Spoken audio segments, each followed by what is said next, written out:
Jesus a videira. Jesus disse: Eu sou a videira verdadeira e meu pai é o lavrador. Todos os ramos que não dão uvas ele corta, embora eles estejam em mim. Mas os ramos que dão uvas ele poda, a fim de que fiquem limpos e deem mais uvas ainda. Vocês já estão limpos por meio dos ensinamentos que eu lhes tenho dado. Continuem unidos comigo e eu continuarei unido com vocês. Pois assim como o ramo só dá uvas quando está unido com a planta, assim também vocês só podem dar frutos se ficarem unidos comigo. Eu sou a videira e vocês são os ramos. Quem está unido comigo e eu com ele, esse dá muito fruto, porque sem mim vocês não podem fazer nada. Quem não ficar unido comigo será jogado fora e secará. Será como os ramos secos que são juntados e jogados no fogo onde são queimados. Se vocês ficarem unidos comigo e as minhas palavras continuarem em vocês, vocês receberão tudo o que pedirem. E a natureza gloriosa do meu Pai se revela quando vocês produzem muitos frutos e assim mostram que são os meus discípulos. Que a graça de nosso Pai, Deus Criador, esteja conosco e que tudo o que nós fizemos até agora tenha tanto sentido quanto as palavras que virão e quanto o restante da nossa liturgia. A videira. Quem sabe o que é um broto? Antigamente, broto era uma gíria, né? Para falar de gente que era bonita. Mas aqui a gente está falando de outro broto. A gente vai tentar entender a importância do broto a partir da figura da videira ou da parreira de uvas. Primeiro eu vou trazer alguns exemplos da videira nas Escrituras. No Antigo Testamento, conforme Jeremias 2:21 e também Isaías 5 e vários outros versículos, a videira é um Israel que se vende, se corrompe e se deixa corromper, de forma a cavar sua própria cova, e a desgraça é o seu destino. Então existe também essa imagem da videira. No Novo Testamento, nos evangelhos sinóticos, Mateus, Marcos e Lucas, a videira é configurada como parábola do reino de Deus. Então a videira, ela é um sinal, um símbolo do reino de Deus. No entanto, o evangelho de João apresenta a fruta da verdadeira videira, o Israel verdadeiro, conforme Isaías 5, 1 a 2b, uma vinha preparada para dar bons frutos, isto é, o povo de Deus na nova aliança não decepcionará a expectativa divina. Então a gente vê como há mudanças radicais na forma de tratar o símbolo, a videira como um símbolo, como representante até da mesma nação, do mesmo povo. Ora, é algo que tem a ver com desgraça, um destino de falhas, um destino de morte. E ora vem como aquilo que é a própria vida verdadeira. Um dos temas tratados aqui é que é preciso ser verdadeiro, honesto e obediente com Deus, pois o contrário, o falso, é como ramo que não produz fruto, é cortado fora. Então a gente vai vendo que o conhecimento dessa planta, que era um conhecimento vasto, aqui acho que poucas pessoas conhecem os detalhes de uma videira. Eu imagino que poucos de nós conhecem a fundo cada detalhe de como é essa planta. Mas naquele tempo era muito comum, né, o cultivo de uva para fazer vinho. E o vinho, que é alimento, e também o vinho como um produto medicinal. Vale a comparação. O bom pastor, que foi o tema do último domingo, é aqui o vinhateiro, o agricultor, quem cuida da videira. Como é possível, né? Aquele que cuida de ovelhas também cuida na agricultura. São dois aspectos de um mesmo ambiente. Um ambiente que tem a ver com a paz. Vocês notem que nunca é um exemplo de um guerreiro. É um exemplo de alguém que produz coisa boa. Um pastor de ovelhas produz coisa boa. Eu nunca vi ovelhas sendo usadas para a guerra. Eu nunca ouvi ovelhas extremistas. Eu nunca vi também uvas e frutas sendo usadas para guerrear. Existem guerras de tomate, que as pessoas estragam alimento, não é?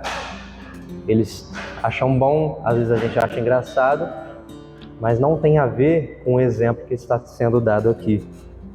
Então, o bom pastor aqui é o vinhateiro, o agricultor, quem cuida da videira, limpando-a. Esse bom agricultor mantém sua videira em condições de dar frutos, por exemplo, podando-a, estabelecendo pureza. Pureza.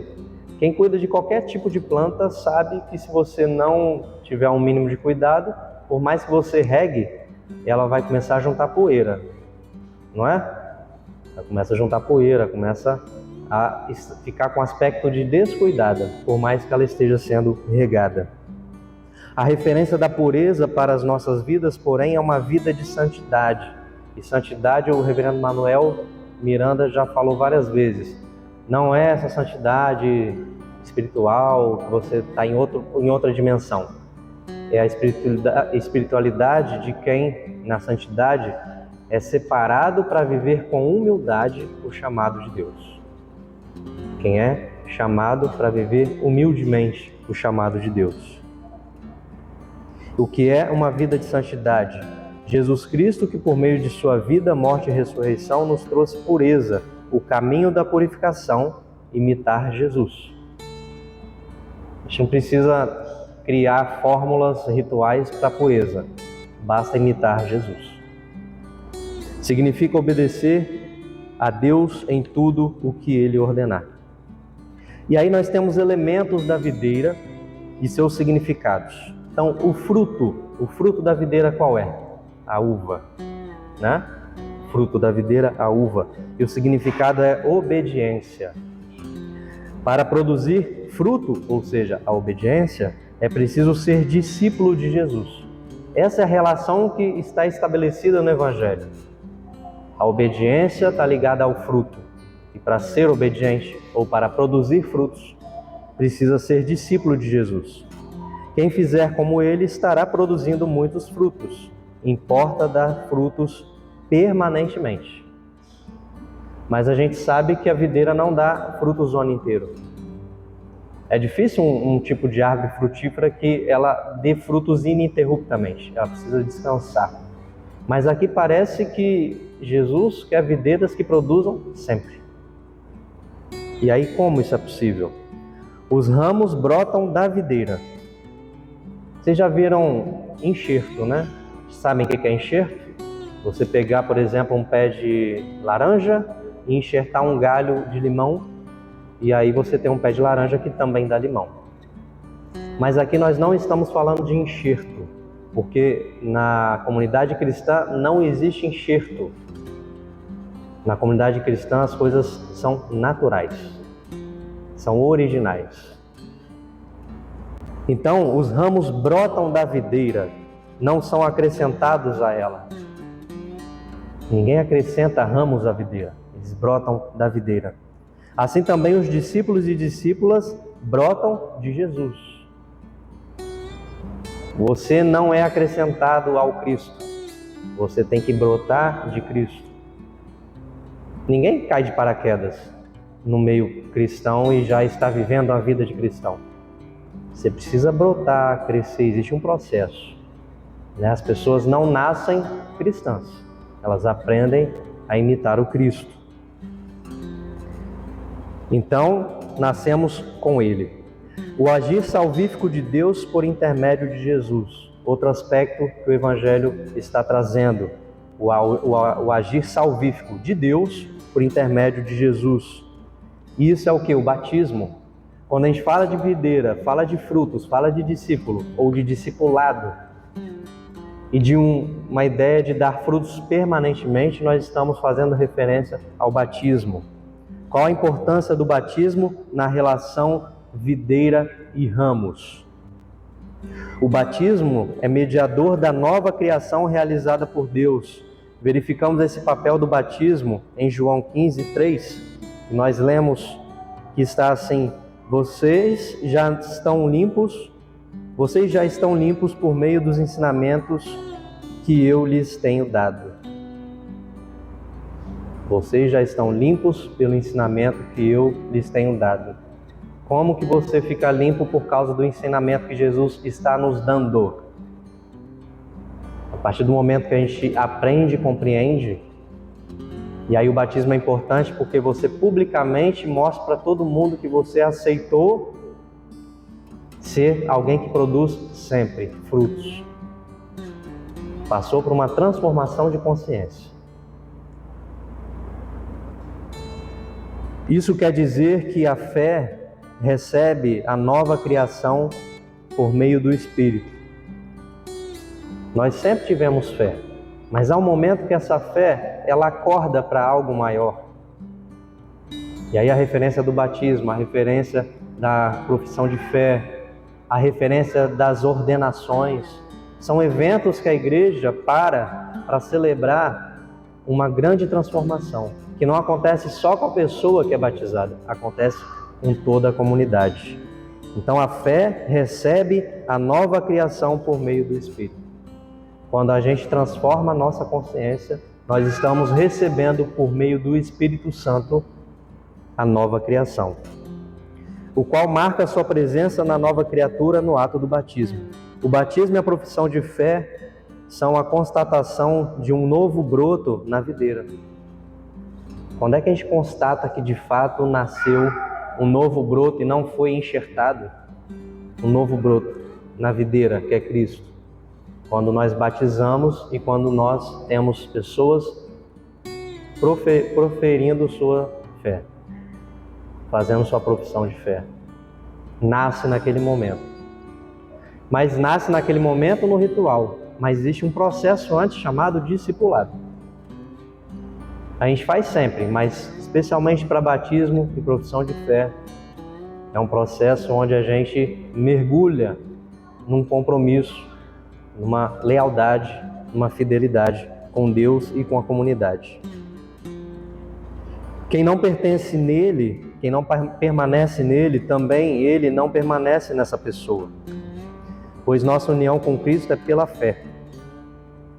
E isso implica que quem não está com Cristo não pode produzir frutos. Por que uma planta deixa de produzir frutos?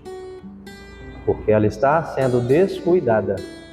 Porque ela não está sendo tratada como deveria ser tratada. Então, quando a gente se percebe também deixando de produzir frutos, ou seja, a desobediência a Deus, é porque nós estamos nos descuidando. Isso é importante porque às vezes você percebe quando a igreja está deixando de ser sadia, quando ela está deixando de produzir frutos. Então, tudo que acontece na igreja, que a gente percebe que são novos brotos, que estão crescendo novos ramos, é porque nós estamos obedecendo a Deus.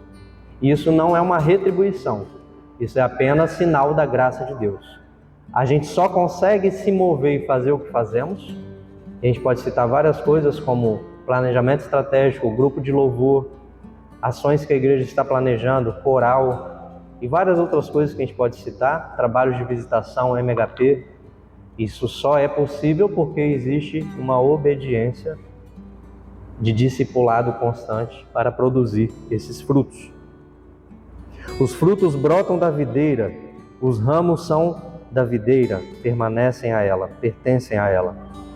Mas se negam a permanecer na videira, logo não são parte dela, podem ser cortados, pois não produzirão fruto algum. Então existe também a triste situação quando a videira ela é cortada. Mas tem um aspecto da leitura que fala que quanto mais você poda uma videira, mais ela produzirá. Isso é, quando nós passamos por crises, e se nós temos esperança, e se a gente sabe compreender esses cortes, depois nós nos renovamos. Nós cantamos há pouco Aliança, que fala sobre renovar. E a renovação é em Jesus Cristo. O discipulado. A partir da relação do bom pastor com as ovelhas, nós já temos também um exemplo bom de discipulado. Caminharemos fazendo a seguinte reflexão. Embora o curral, a gente está voltando lá para o bom pastor, embora o curral seja um local seguro, a ideia do curral é que é um local seguro, né? Cercado, os bichinhos ficam lá todos protegidos, você pode dormir tranquilo, né? Embora o curral seja um lugar seguro, na verdade é um espaço provisório. O curral é um espaço provisório. E seja quem já teve contato com o curral ou quem só viu no Globo Rural, você vai perceber que de fato é um local provisório. Sempre o curral, ele dará espaço ou vez para uma nova realização. Nunca o curral vai garantir a segurança para sempre. Onde ficam as ovelhas? O curral onde ficam as ovelhas é um local provisório. Por quê? Porque quando o pastor chega, tira-as para fora. O pastor não chega e fica com as ovelhas no curral. O pastor chega e tira as ovelhas do curral. As ovelhas o seguem porque conhecem a voz dele. Isso quer dizer que o verdadeiro lugar das ovelhas é onde o seu pastor está. Onde ele está? Ele se encontra na caminhada, guiando o rebanho para a liberdade e a vida. As ovelhas, por mais que a gente ache que são animais que servem apenas para a nossa dominação, né? Para a gente poder usar dos recursos que ela tem, lã, carne, leite, as ovelhas vão em liberdade com o pastoreio para se alimentar. E elas só são livres se elas estão fora do curral. E elas só se alimentam se elas estão fora do curral. Porque dentro do curral é uma alimentação precária, forçada, longe das outras possibilidades de vida. Seguindo o bom pastor, as ovelhas não caminham para a morte, mas sim para a vida. Por quê? Porque embora o pastor tenha direito de vestir-se usando a lã e de alimentar-se da carne e do leite das ovelhas, o bom pastor dispensa esse direito. Essa é uma imagem muito bonita, porque ela sai da ideia econômica e vai para uma ideia da economia de Deus. A economia de Deus, ela está ligada à vida. A economia de Deus quer preservar a vida. Então, quando a gente vê isso, não estamos falando de ovelhas para uso econômico, mas estamos falando de pessoas para servir a Deus. Pessoas para servir a Deus. Em vez de tirar a vida das ovelhas, ele decididamente dá sua própria vida por elas e cuida de todas sem exclusão. E sempre que olhamos os ramos, nós temos que fazer então uma comparação semelhante. É importante observar que Deus espera que se radicalize a justiça, que se façam as raízes. Não dá para falar de videira pensando só nos frutos, nos ramos, pensando numa planta que a gente só vê a superfície para cima. Há algo muito importante nas plantas que a gente às vezes esquece de comparar e de prestar atenção. As raízes. A justiça só é possível se ela for enraizada. Enraizada. Só é possível através do amor mútuo. O discipulado é a vida radicalizada em Jesus Cristo, cuja missão é fazer novos discípulos de Jesus. A raiz, justiça, reflete a consolidação dos ramos, cuja seiva é o amor demonstrado pelo Pai, Filho e Espírito Santo. Então a gente tem nessa imagem a mesma ideia daquele que se entrega, porque só é possível fazer raízes em Cristo porque Ele morreu por nós. Porque Ele foi radical. E mesmo morrendo, continua vivo por nós. Isso é muito radical. Isso é fazer raízes. Ninguém faz raiz se não for de forma radical. Ninguém faz justiça se não for de forma radical. Nenhuma justiça é feita de forma leve. A justiça de Deus pesa. Mas não pesa em nós. Pesa no mundo inteiro.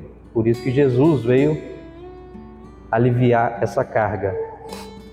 Nossa conclusão: a videira satisfaz a expectativa de Deus. A videira, a parreira de uvas, ela satisfaz a expectativa de Deus.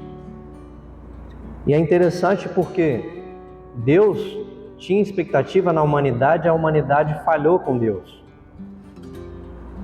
Então aquela primeira aliança foi quebrada. E aí Deus resolveu fazer uma nova aliança, mas usando Ele próprio como filho. E aí Ele, em vez de botar o peso que estava antes sobre a humanidade, Ele botou sobre o seu filho. É interessante porque a expectativa de Deus era em Jesus Cristo. Por isso que a videira satisfaz a expectativa de Deus. E é interessante que isso também, depois da sua morte e ressurreição, essa mesma expectativa de Deus na videira, que é Jesus Cristo, continua valendo para nós, porque nós somos brotos e ramos da videira. Em outras situações, o relacionamento com Deus foi frustrante. A desobediência e o menosprezo diante da iniciativa pastoral de Deus fizeram sobressair a injustiça e a desgraça na vida das pessoas. Em João 15:7, Jesus promove o modelo desse relacionamento que agrada a Deus. E é bem simples. Se vocês ficarem unidos comigo e as minhas palavras continuarem em vocês, vocês receberão tudo o que pedirem. Não devemos nos iludir, pois há aqui uma tentação. É imprescindível trabalhar sobre... Aqui se refere tudo o que pedirem. Vocês acham que Deus vai dar tudo o que vocês pedirem? Ele pode, mas vocês acham que Deus vai dar tudo o que vocês pedirem? Não, eu quero uma Hilux, eu quero uma mansão. Mas Ele pode dar tudo o que pedirem sim, depende do que você pede. Eu quero que acabe a fome no mundo. Eu quero que a vida seja melhor para as pessoas. O que é o tudo que você pede? Pois não é prioridade e nem é valor para o reino de Deus qualquer coisa que ajuntemos na terra. As coisas que nós pedimos a Deus tem que ter valor no reino de Deus. Não pode ser o valor que nós damos aqui na nossa sociedade injusta. Só vão ser agradáveis a Deus se são valores do reino. Se a raiz da videira é justiça, certamente não é de um carro esportivo que um ramo está pedindo. Em Marcos 11:24, Jesus ilumina a nossa compreensão. Por isso eu afirmo a vocês, quando vocês orarem e pedirem alguma coisa, creiam que já a receberam, e assim tudo lhes será dado. O que nós já recebemos? A graça de Deus. Então, pedir tudo é pedir a partir daquilo que nós já recebemos. Não há por que eu pedir nada diferente da graça de Deus. O que nós já recebemos é a graça de Deus. Quem tem a graça de Deus necessita de mais o quê?